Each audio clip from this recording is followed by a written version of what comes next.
Sorry. Oops, I scattered all over your starting clap.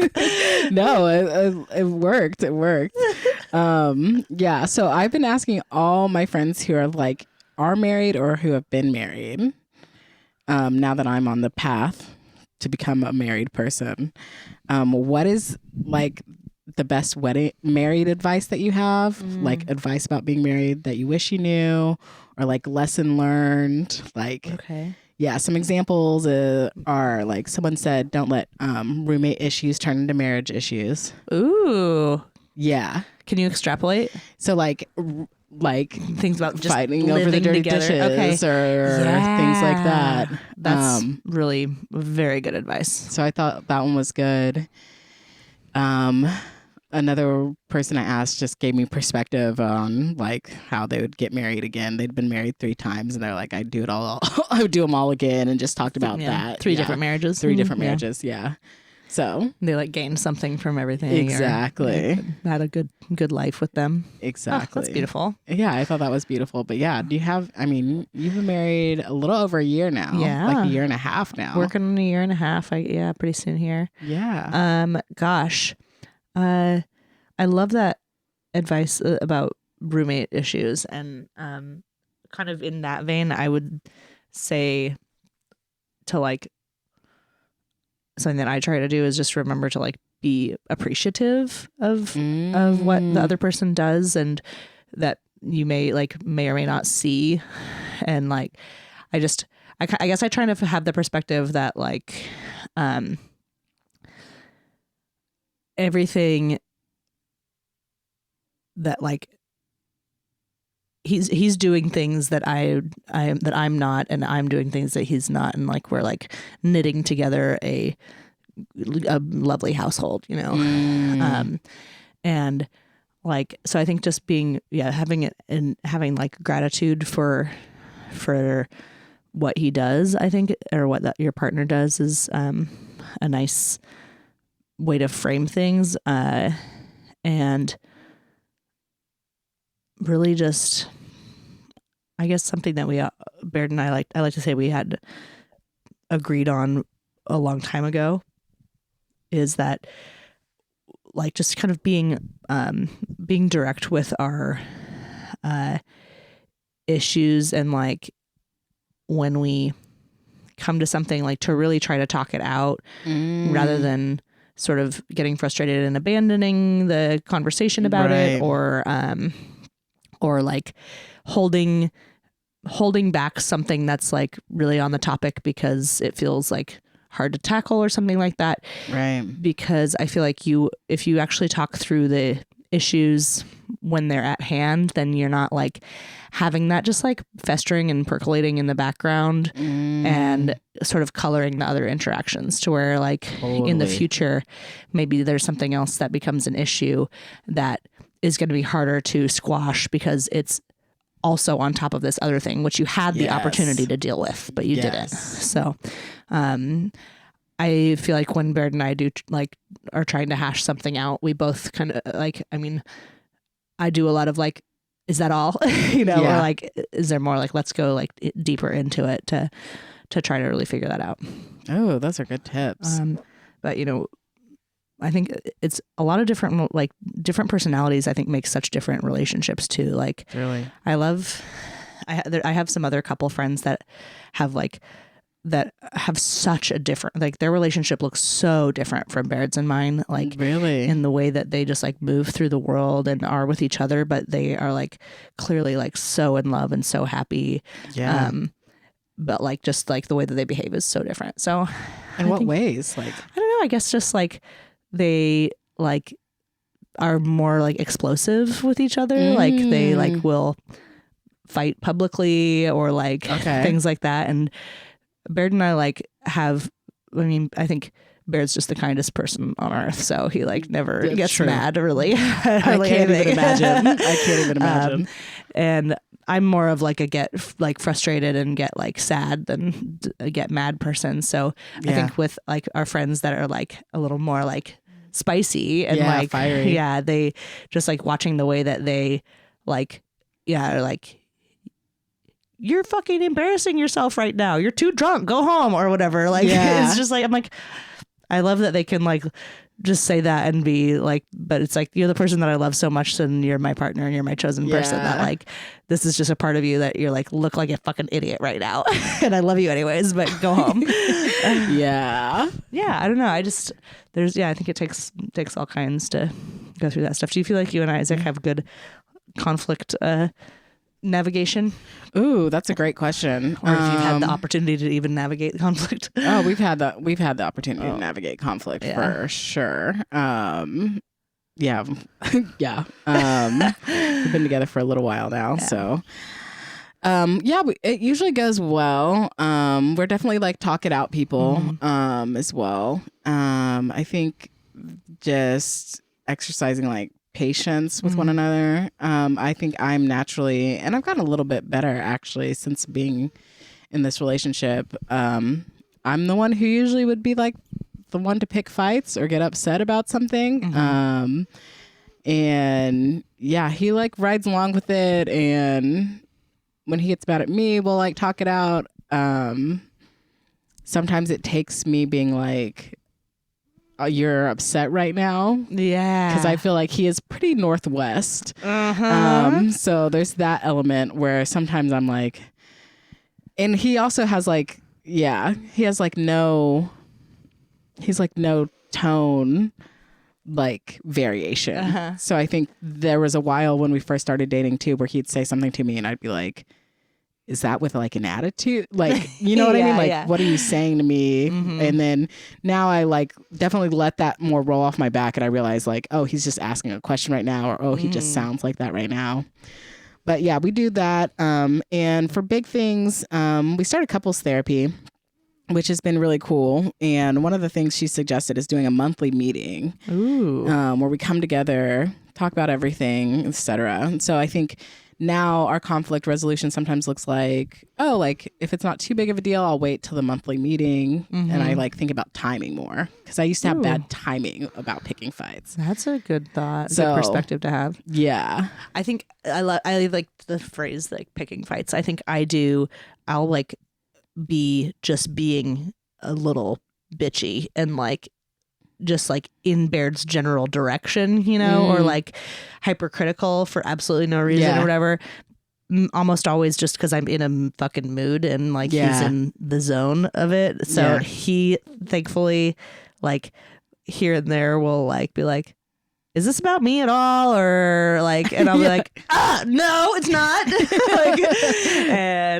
So yeah, I'm trying to curb that. I've gotten a little bit better. Well, now that I'm a medicated person, because during our relationship, I got diagnosed with bipolar and I didn't know that I had it before that. But since being medicated, I have found that I like do stuff like that a little less, because I would just be like sitting there and be like, so I think the most recent fight I picked. I'm sorry. I'm just excited I'm imagining it and I'm excited to hear what it is. The most recent fight I picked, this wasn't that long ago, and I was already on medication, so maybe that's not even an excuse. We're transitioning. Yeah, we're transitioning. But we're sitting there, and so Isaac doesn't like smoking in the house. I have one area that I smoke in. He's not a weed smoker. And so I have my little area that I smoke in. And I oftentimes will be like, oh, is this a special occasion? Can I smoke anywhere? What if I like bring my bong down here? What if I whatever? And I get kind of annoying with it. But the other day I was like, is even my smoker's room enough for you? Like, is it still bothering you that I'm smoking in the house at all? And just like pick the fight over it. When he didn't bring it up. He didn't bring it up at all. And I was like, I was just projecting. I think I was feeling insecure because I had smoked downstairs when he had been out of the house. And then I like came into it just assuming that he had some sort of feelings about it that he didn't have. And yeah, I don't know what happened. I was, and also we talked about this on an earlier episode that I like to argue. And I think that does come up in my relationships. I still sometimes like, I'm like, oh, where's the passion? Let's have like a little argument. Yeah. You know, like, I don't know. So I deal with that. But I'm trying to get better at that, not be as immature. But yeah, just the feeling of fighting is like, yeah, exactly. Yeah, I mean, when because I get elevated like that and I like want to like display my feelings. And so I think when you're with somebody who is like metered, like whether it's just like his tone or like they're not like gonna react big. Yeah. You're like, oh, so you don't even care. So you don't care about me at all, and nothing that I do matters or affects you. I guess I'll just fucking like never talk about my feelings because I'm so insignificant. And like, wait a minute, how did I get here? Nail on the head for sure. I'm like, give me that fire back. I want you to be pissed off. I'm pissed off right now. You should get pissed off right now.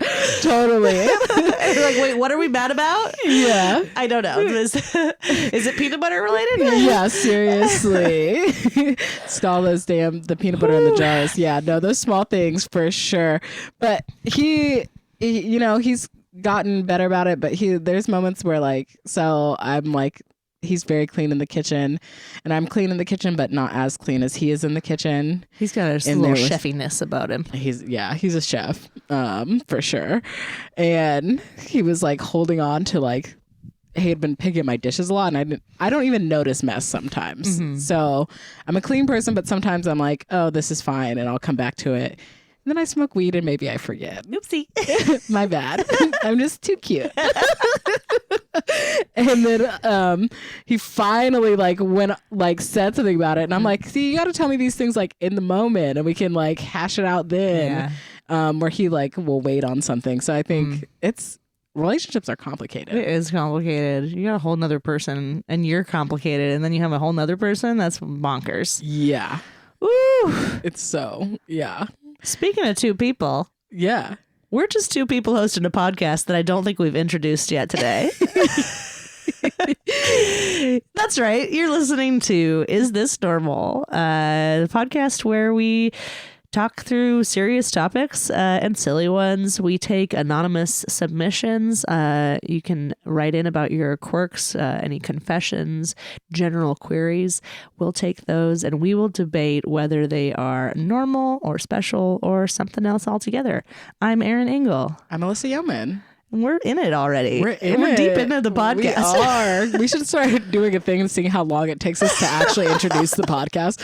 Start introducing it at the end because we just get talking and it's hard to. Mm-hmm. Yeah, but I love it. I love it. I do too. Maybe someday we'll just throw a little, like a jingle or a pre-recorded thing up top. It could just let it ride. Mm-hmm. Maybe one day. Seems easy enough. We should talk to our editor. Oh wait. Oh yeah. Jen or Marcus or yeah, exactly. Whoever they will be someday. Yeah. Oh, they'll figure it out. This episode I'm excited for. We've gotten some interesting queries around relationships, so we wanted to kind of share those today, discuss if those were normal or special. Should I kick us off with our first submission? Sure, I'd love to hear it. Okay. In a long-term committed relationship, do you buy a dildo who matches your partner or smaller to flatter them? Those are the two options? Those are two options. Not bigger. They didn't say bigger. No, nor unrelated at all. Or unrelated, yeah. Exactly. Wow. Yeah. This is, as a straight person, I will say this is something that I guess no, it doesn't have to be a straight issue, but I was like, this kind of feels like are straight people okay thing. No, it definitely feels like that. I don't know. I mean, I don't know how many gay men are using dildos or people with penises are using dildos in general, but yeah. This is funny. Matches your partner or smaller to flatter them. There are like websites that will make a what's the word? Like a mold? Yeah. You can get a literal an exact match. Mm-hmm. Yeah. And yeah, I'm like I don't know why you need to flatter them. Yeah, to be like, oh yeah, you like this is bigger than that toy, isn't it? Yeah, exactly. Bigger than that machine. Yeah. The size doesn't matter. I think. I'm with you on that. I think that's funny that if your partner is flattered and is like, you have to buy a smaller dildo so that I feel better, maybe you need to reconsider your partner a little bit. Yeah. Yeah, that is a little much. You're doing a little too much service right now when you should be the one getting served. Exactly. By your giant dildo. Yeah. It's, you're operating it. Like, right. If you don't, they may not be involved, or, maybe you're going for like a twinsies moment, but right. I just don't see. I'm like, it's a whole separate thing. Like, I'm not interested in like an anatomical dildo by any means. And having a size comparison, it's just like, maybe get over yourself.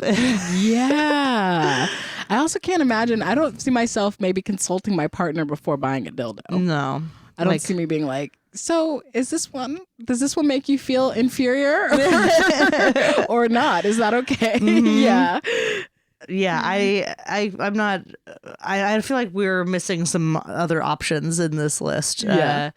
And it says buying a partner that matches. Yeah, only matches or smaller are the options, and not like bigger or like purple or. Yes.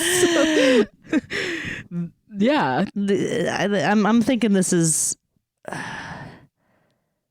Also, here's what I'm struggling with. This is a tough question to answer in our show format, because we've been given a multiple choice, but now we have to assess whether it's normal or special. Right. So if I were to turn this into an is this normal question, it would be, is it normal in a long-term committed relationship to buy a dildo that matches your partner, or is it normal to buy a smaller dildo to flatter them? Yeah, so it's kind of like we have two separate questions here. Mm-hmm. Okay. I like that you reconfigured it. I think that makes more sense. I was struggling to like get to our point in here with this question. So yeah, I don't know. Is it normal to buy one that matches your partner? I feel like that's special. And I feel like you might be in a special relationship where you're like, I want this to match you. Yeah. However, there is clearly a market if there's mold making websites. Yeah. I think of things like long distance relationships. Ooh, something like that. That sounds nice. Now that sounds sweet, kind of. Right. Yeah. There's a romanticness to it. Like you ship me a silicone version of your dong. I'll ship you my something. Yeah. My fleshlight, whatever else. Yeah, so, yeah, because they do molds. I don't think you can do a mold of a vagina. Yeah. Yeah. Anyway, I'll find that out later on private browser mode. Because now I have to know. But, yeah, so I think something that matches your partner, it feels special, but it also feels in the range of like maybe normal to do in certain contexts, relationship contexts. Now, buying one that's smaller than your partner to flatter them, this is special to us, I feel. Yes, 100%. Yeah, you don't need to live like this. No.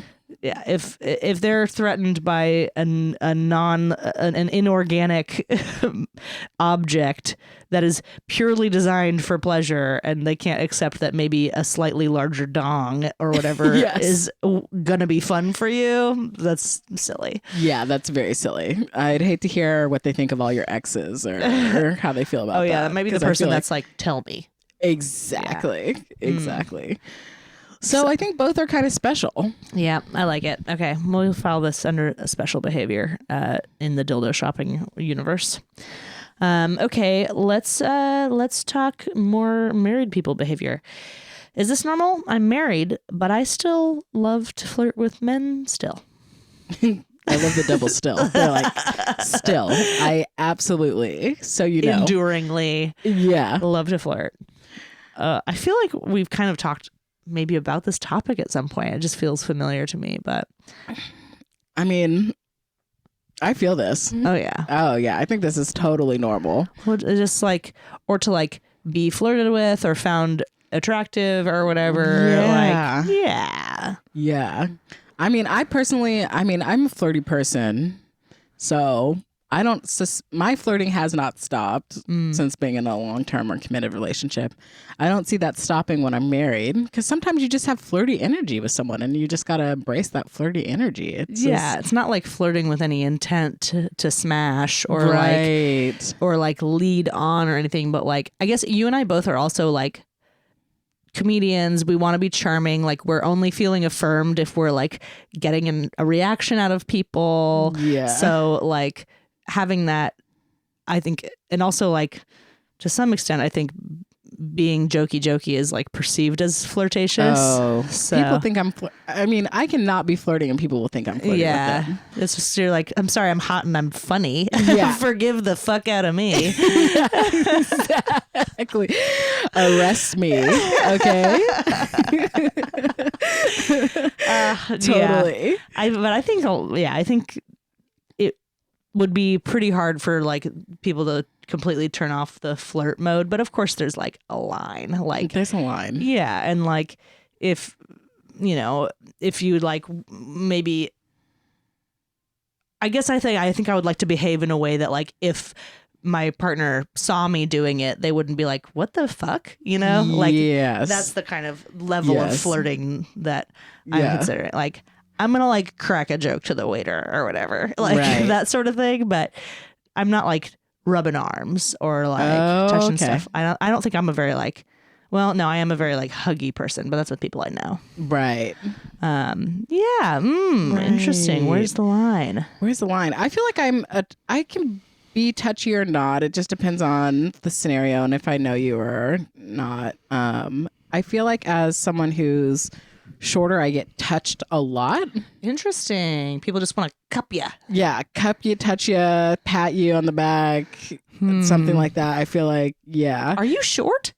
I feel like I'm 5'4" and 3/4. I feel like I'm short. No, you're not. You're 5'9". Yeah.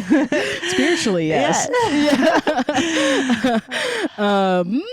Yeah. But I feel like people will always, and I get flirted with like after I do a set. There's definitely, I think using your best judgment too, because when someone's kind of trying to flirt with you and like after the butt, or if they're flirting with you and they're just the butt. flirting with you, yeah, flirting with you, and like they're just a flirty person. Harmless. Yeah, there's harmless. I think you got to kind of know that line too. But I get being married and still a flirt. I mean, it's like being married. You didn't turn everything off. You're not like suddenly like that's the only person you can flirt with. Totally. And I think that there are couples out there that kind of like get off on like seeing that in their in their partner or whatever, being like, that guy just fucking hit on you and you're mine or whatever. Exactly. I think that's a very a fairly common sort of like borderline kink or whatever. Right. See the last season of White Lotus. Yeah. That's a whole nother level. Now, if you're getting those lines, then you might want to reconsider. Yeah. But little, and just the question being like, I love to do it. So I think that's pretty normal. It's just like loving that affirmation and like the little buzz of being like, ooh, like I'm an interesting, attractive person or whatever. Like, yeah, of course we all want that. Totally. This person specifically loves to flirt with men still. I don't know if that adds anything to it, but they did specify that in here. I don't know. I'm an equal opportunity flirter. I was gonna say, is it more fun in any way? I do feel like it's somewhat, I mean, I grew up being boy crazy. Yeah. So I do think there's like maybe an ease to it. Sometimes I'm like not sure how to flirt with girls or other non-binary people. It just sounds like I'm complimenting you like a friend. Yeah. You know what I mean? And I'm like, oh, I'm definitely like trying to flirt with you, but this is like nice sweater. You're like, oh my God, you have a nice sweater. Exactly. Thinks it was on sale. Right. So I do think, that person also specified that. I don't know if that matters. I think that's normal. I think to want to flirt with anybody still is normal after you get married. So yeah, we'll file it under normal. maybe if you're worried about it, you just need to like see what your partner feels like threatened by and versus like comfortable with. Like, yeah, take that for a spin. Have a little discussion. It won't hurt. It'll help. Right. Beauty. Okay. Our final one. This is a long one. Ooh. And this was one submitted after we started the podcast. So this came through the forum and I'm excited about it. It's a long one. So we're going to go on a journey here. I'll try not to interject. Yes. Here we go. Is it normal? I went on a date with a guy, first mistake, and as the night went on, he got verbal diarrhea and told me about a bachelor party he went on. He said they got enticed into a brothel and many of them slept with sex workers, including the groom. He also said he slept with a woman of the night there, and he also went back for more the next day. I know it's not normal to tell someone that info upon first meeting, but I need to know what you think. Do most guys pay for sex at some point in their lives? Is it normal? And is it normal for a guy to cheat on his bachelor party? Wow. First of all, thank you for spilling the tea. Yes. Oh, we live for this. We live for that. Oh, I just my imagination is running wild right now. Exactly. I love the picture that you've painted. I love imagining you on a date, like just like doing that like subtle like call over to the server to where like they know you just need another tall glass of wine because you haven't been able to speak for the last 45 minutes. After listening to this guy's crazy story. Yeah, exactly. You're like, bring the bottle. And he's going to be paying for this. Yeah, absolutely. Wow. He better pay for that date, especially after sharing this. First of all, the verbal diarrhea men get on dates. I remember there's so many moments. I think my favorite one from my single days is I was on this date with this guy and he proceeded to tell me about how he's trying to get his ex back. Told me the whole story of how he's trying to get his ex back, his plan, everything like that. And I was like, okay. Why am I here? Yeah. Men need therapy, not dates, but I feel like they use dates as therapy. Wow. So good read. There is that. So yes, it is not normal for someone to tell you all this info upon first meeting them, but no, that is bonkers. Like what was the game here? It was definitely verbal diarrhea. There was no way he thought this was going to make him look good. No. And maybe he just needed to put the groom on blast to see how you would react. Mm-hmm. Yeah. Just, yeah. Do most guys pay for sex at some point in their lives? Is it normal? I'm very curious about this. Not sure. Not sure? Not sure. I think yes. Yeah. I mean, I bet if you're from an area where it's like more available, maybe. Now, I mean, everything's on the internet now, isn't it? So right. That's what I'm thinking. I think it's probably normal for because, okay, when we say pay for sex, I'm like going through my head right now and I'm like, okay, there's like OnlyFans. There's like Snapchat. Webcam. There's webcam stuff. There's, like so many options. So I think, yes, I think it's probably normal for people to pay for sex in some way. If not like person to person, like penetration or whatever. Right, exactly. Mm-hmm. So I think there's that. You're like paying for sex, but maybe not paying for like actual hookups or something like that. I think that might be less that probably is less. I don't think every man has probably paid for that at some point in their life, but I think a majority of men probably have at some point in their life paid for something. Yeah. Going on a trip to a foreign country or something and going on your bachelor party, I guess. Yeah.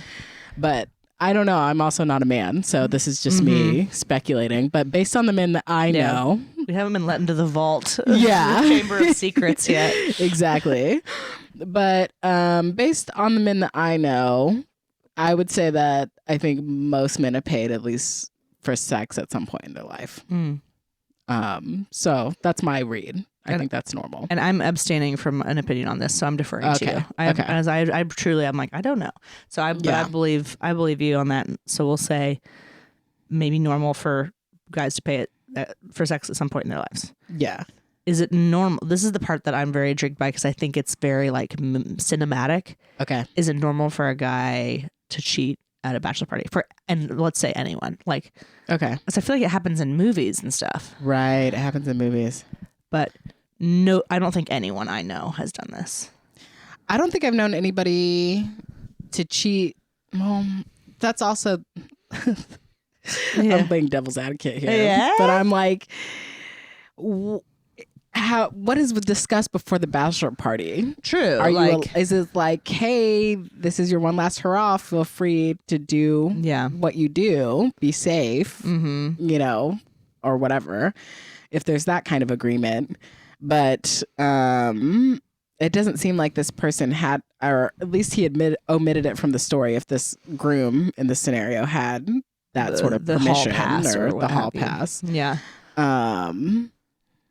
But Very is it normal? curious. I mean, I feel like by the time you get to the bachelorette, bachelorette's party, you're pretty like committed and like gung ho about the person you're about to marry. Yeah. Like if you had doubts or whatever, like, I mean, that's the thing is like, it must not be related to like questioning the marriage. It's like, this is like, I don't know. Is it people like putting a pin in that? Like, this is the last time I'm gonna sleep with anybody besides you, even though to me, I would hope that would be at the beginning of the relationship, unless it's an open relationship, you know, you're like, okay, once you decide that you're together or whatever, like those are two completely different ballparks if this is a poly person or not. But like, yeah, I just feel like the room for drama is so high if you had a bunch of witnesses, like, yes.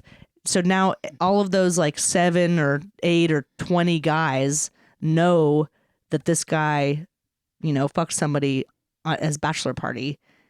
And now maybe half of those guys have another partner who maybe knows the person he's marrying. And now they're all going to be trying to like keep that a secret. It's just, I just don't think that would be possible. So that's what makes me think it's not going to happen. I think that's what makes me think it's not normal, is because I feel like relationships would fall apart if this was the case. You can't keep that like you with bachelor party antics. I don't think the bro code is that strong. I don't think the bro code is that strong. I also think like someone's gonna go home and tell their partner. Somebody's gonna tell a random fucking date about it. Someone's gonna tell a random date about it. And it didn't seem like, and this person went back the next day. I get like, okay, maybe you all had a night, you got swept away in the brothel that night and everybody did things. Was it the person on the date or the bachelor that went back? The bachelor that went back. Is how I read it. Yeah, I'm not sure which way to read that, but okay. There's some syntactical parsing to do. He said they got enticed into a brothel. Many of them slept with sex workers, including the groom. He also said he slept with a woman of the night there, and he also went back for more the next day. So I think that might be the date guy. But, okay. So he's not just like, oh, all of the other guys did this. He's like, I also did, and twice. I think is kind of what just so you know. Yeah. Yeah, interesting thing to tell a date. Yeah. Whoo-wee, buddy. Yeah, cool seriously. it down. Yeah, I feel like many of them slept with sex workers, including the groom. Yeah, there's just no way that it's gonna really stay. I'm seeing what you're saying though. Like it really can't stay secret, and this can't be a normal happening if you're going with so many people and then expecting them not to say anything. But I don't know. I don't know how strong bro code is for a bachelor party. I think it would be. I feel like it would be in full effect for a bachelor party. I mean, if any time, then. Yeah, exactly. Yeah, I know Baird's come back from a bachelor party and like kind of like downloaded to me like what has happened. Yeah. So like I imagine that there's a good number of people who are like downloading to their significant others what has went down. Yeah. But I mean, probably depends on the group of group of people. Yeah, probably depends on the dude. I did see a TikTok where this guy was cheating on his bachelorette party. He was out with his friends. He had his wedding ring off, and the woman was like, "If this is your husband, he hit on me all night. He tried to sleep on with me." Blasted him on TikTok. Yeah. Yeah, he was found. Like, wife found out through TikTok, all this stuff. So I'm like, yeah.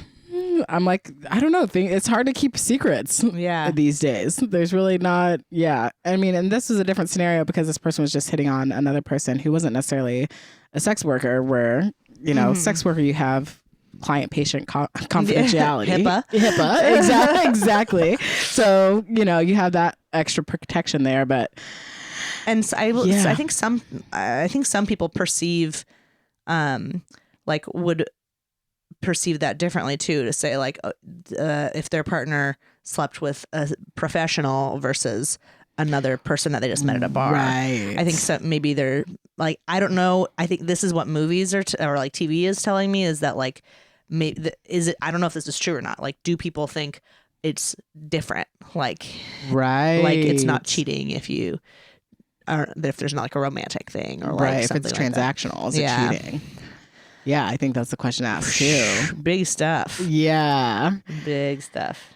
I just think my takeaway here is like, you just make an agreement with your partner about it. Like, right. Because, I mean, cheating is implying that there was not permission given. Right. So that is sad to me. Like, yeah. And I would really not want to be party to it at a bachelor party. Like if I were one of the dudes in that crew, I would be like, listen, I'm going to leave y'all here, have fun. I don't want to know what happens tonight. Right. Because that Rachel is going to talk to Mary about it, and I just cannot be part of this. Totally. Totally. I hear you. I would definitely probably remove myself and be like, I don't know if I can keep this a secret for you or whatever. Or at least I'd like to think I would. Yeah, who knows? Who knows, though? But with all that cocaine flowing and Ciroc and just titties in your face. Yeah. Like, what? Life is short. I'm in Vegas. Exactly. But I don't know. I don't know if it's normal for a guy to cheat on his bachelor, or anybody to cheat on their bachelor party. I would feel like, I mean, I think the normal thing, unfortunately, is to cheat. When you cheat, might be special. Yeah. Cheating on a bachelor party does feel a little special, but I do not, unfortunately, I think that cheating is very normal and commonplace these days. It's like obviously normal. Yeah. Right? Yeah. But unfortunately normal. It's unfortunately normal. Yeah. In the days that we're in right now, I'm like, people don't have an excuse to cheat.